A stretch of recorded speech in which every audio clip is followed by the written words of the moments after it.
Today's message is most holy. 1 Peter 1:15.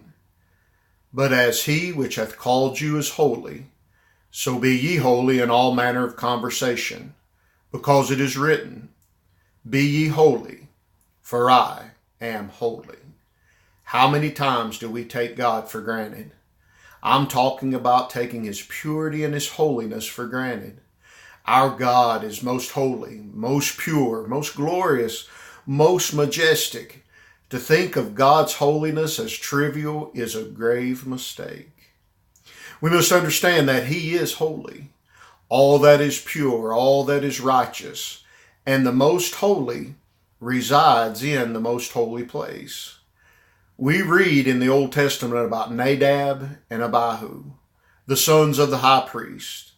Because they were around spiritual things all the time, they took those things for granted. They took for granted God's holiness. They had been given specific instructions, and yet they refused to follow God's direction. In Leviticus 10:1, and Nadab and Abihu, the sons of Aaron, took either of them his censer and put fire therein, and put incense thereon, and offered strange fire before God, which he commanded them not. This would be their last casual conversation and act with a holy God. The Bible tells us that our God is love, and that is a beautiful word to use to describe our God and who He is. With that said, the Bible also teaches us that our God is holy and that our God is a consuming fire. Leviticus 10:2.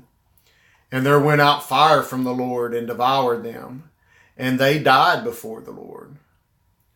Would the God of love truly love you if He allowed impurities in your life? Of course not. Our God knows that such things lead to death. How often do God's people take today for granted? How often do we take God's holy things for granted, His holiness? Spending years in church around Christians, we can forget God's holy things. Exodus 26:33, and thou shalt hang up the veil upon the taches, that thou mayest bring in thither within the veil the ark of the testimony, and the veil shall divide unto you between the holy place and the most holy.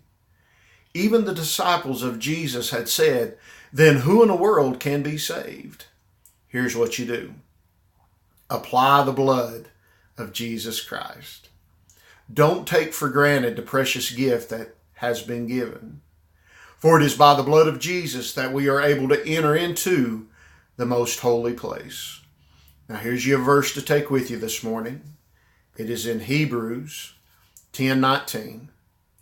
Having therefore, brethren, boldness to enter into the holiest by the blood of Jesus, by a new and living way, which He hath consecrated for us through the veil, that is to say, His flesh.